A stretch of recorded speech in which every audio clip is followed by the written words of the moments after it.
The family gathering was loud, familiar, and somehow exhausting. I stood in the corner of the living room, nursing a half-empty glass of soda, watching the kids run circles around the coffee table while uncles debated politics in bursts of overlapping voices. My cousin Zion caught my eye across the room and waved, his ever-present grin softening the edge of the noise. I waved back but didn't move. It wasn't that I didn't like being there, I just never knew how to fit into spaces like these. Not really. It was late when people began filing out. Cars honked their goodbyes, shoes scraped against marble floors, and farewell hugs stretched into endless chatter on the porch. I picked up my keys, ready to do the same, but Zion stopped me with a hand on my shoulder.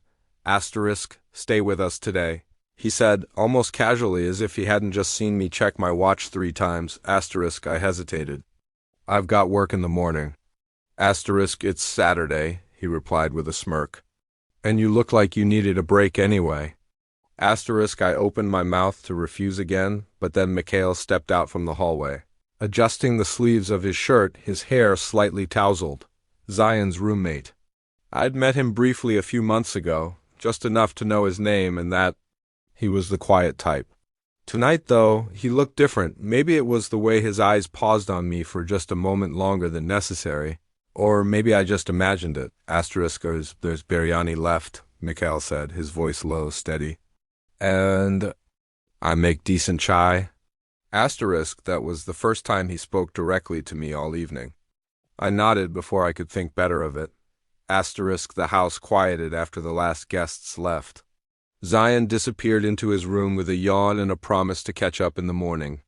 I was left alone in the open kitchen with Mikhail, who moved around the stove with surprising ease, the sleeves of his shirt now rolled up to his elbows. The air smelled of cardamom and something faintly sweet. So, he said, glancing over his shoulder. You don't talk much, do you? I chuckled. Not in crowds, me neither. He poured 2 cups and slid one across the counter toward me. We sat in silence for a few moments, the kind that didn't demand filling. I noticed the way he held his mug both hands, close to his chest as if guarding something warm in more ways than one. You and Zion have always been close? He asked. Grew up together, I said. More like brothers than cousins, Mikhail nodded, sipping his tea. He talks about you a lot, That's so? He smiled, then looked away. Mostly good things. I didn't know what to say to that, so I focused on my tea. It was exactly how I liked it, just sweet enough, with a bite of ginger at the end. The quiet between us stretched again, but this time it felt deliberate. I was surprised you came tonight, he said, his tone softer now. Zion said you don't show up to many family things.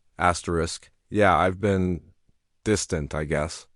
Mikhail didn't press, just nodded like he understood something. Unspoken. The clock ticked toward midnight.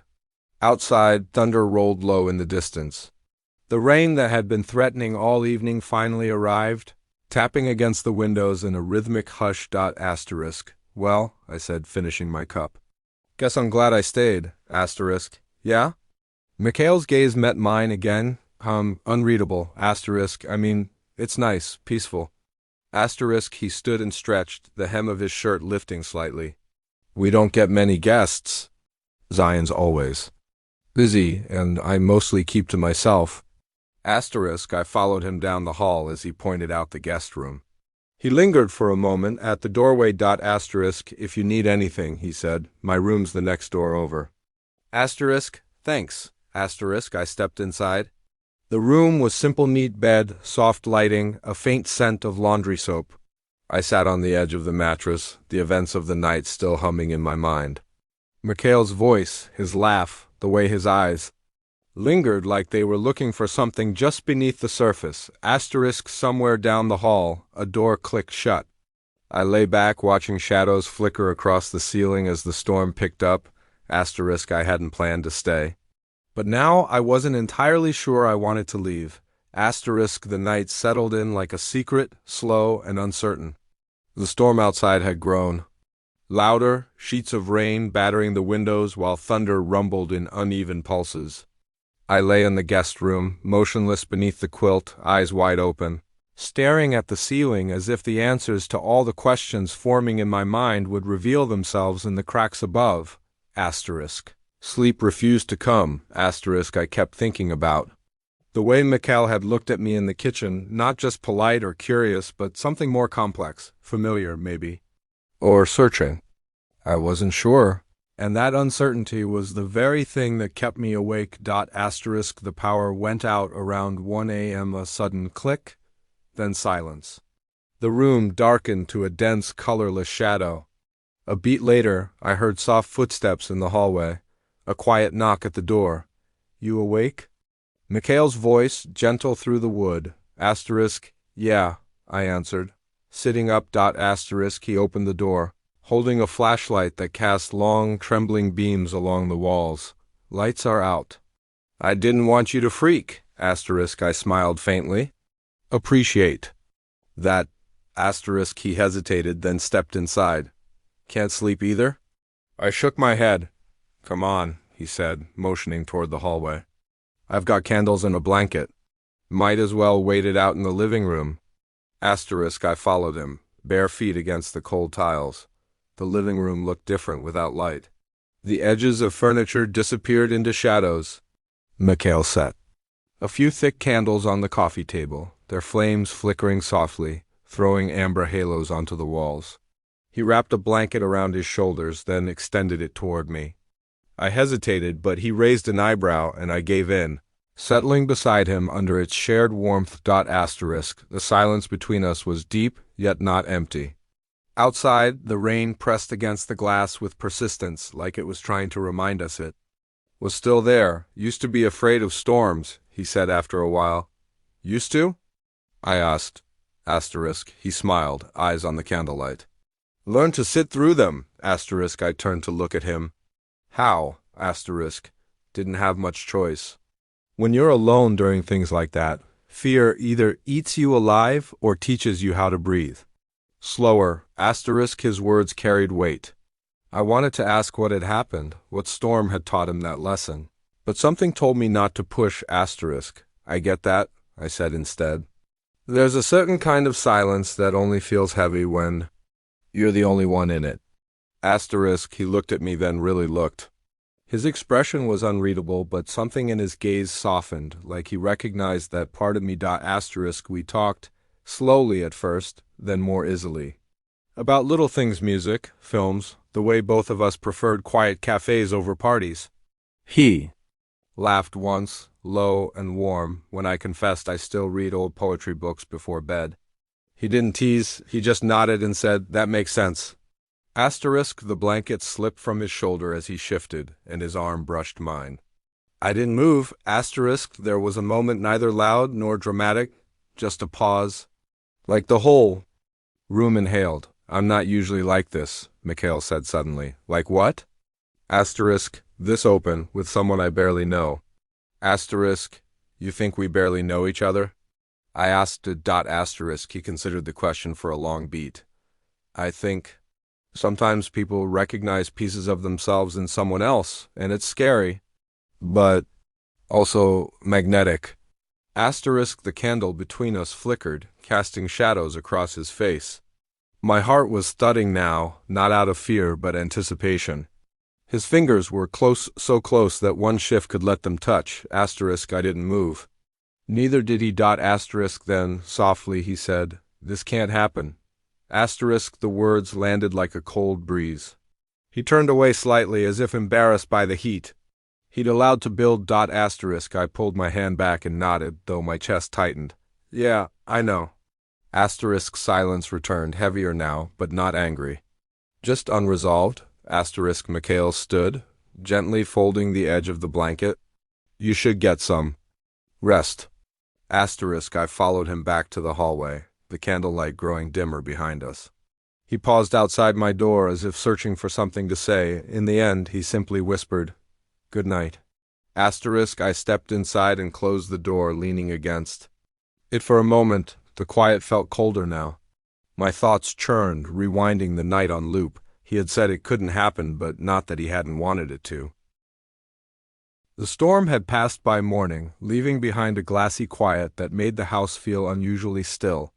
Sunlight slipped in through the windows in narrow stripes, catching particles of dust in the air. I woke earlier than expected, my thoughts. Already trailing back to the night before, words unspoken, gestures half-offered, and the space Mikhail left behind when he walked away, the hallway was silent. Zion's room door was closed, and I guessed he'd already left for work as planned. I padded into the kitchen, drawn by the smell of fresh coffee. Mikhail stood at the counter, barefoot, sleeves rolled back like last night had never ended. Morning, I said, . He turned slightly, nodded, and gestured toward the mugs. Didn't know how you took it. Hope Black's okay. Perfect? We sipped in silence, the kind that felt more careful now. I wanted to ask him if he'd slept, if he'd thought about what almost happened between us, but the words lodged somewhere in my throat. Something in his eyes had shifted overnight. He wasn't avoiding me, but the openness was gone. The soft gravity that had pulled us close had been replaced with a polite distance. I need to grab a charger from the living room, I said after a few minutes. Mikhail nodded absently, already turning to rinse his cup. As I lifted the couch cushion to look beneath it, my fingers brushed against something flat and paper-like. Curious, I pulled it out an envelope. Cream-colored, slightly crumpled. Zion's name was written on the front in familiar handwriting. Mikhail's. I stared at it for a long moment. Heart thumping. I shouldn't have opened it, I told myself that. But something about the way Mikhail had pulled away his eyes held secrets even in silence. It stirred something reckless in me. Inside was a single page, handwritten in blue ink. I began to read. The letter was raw, confessional. Mikhail's voice on the page was different, vulnerable, wounded, full of longing. He wrote about nights spent listening to Zion breathe in the next room, about waking from dreams and finding comfort in silence because he couldn't bear to say things out loud. He confessed to loving him. Completely, desperately, and he admitted that Zion had once loved him back. Briefly, secretly, but had chosen to bury it. The date on the letter was recent. Just 3 months ago, the words blurred. I folded the paper back, placed it exactly where I found it, and stepped away from the couch as if it had burned me. My chest felt hollow, cold, all the closeness I'd imagined between Mikhail and me, every glance. Every shared silence. It wasn't about me. I'd been a placeholder, a distraction. He had never really been reaching for me. He was still tethered to Zion, even if he refused to admit it out loud. I walked into the kitchen, found him wiping the counter absently, lost in thought. I found your letter, I said quietly. He froze. It took a moment before he spoke. You read it? I didn't mean to, but yes. His shoulders rose with a slow inhale, then dropped. I was going to throw it away, he said. I couldn't. Why? Didn't you tell me? He turned, finally facing me. His eyes were tired. Because you were kind. And warm, and I hadn't felt that in a long time. I waited, he continued, voice lower now. I wanted to believe I could feel that way again, with someone else, with you. Even if just for a moment, so I was just convenient? No, he said sharply, almost pained. Don't say that. You were real. I didn't expect it to feel so close. And when it did, I panicked. You're still in love with him, I said. Not as a question. He didn't deny it. The silence between us stretched, heavier than any before. I picked up my jacket from the chair, heart pounding but oddly steady.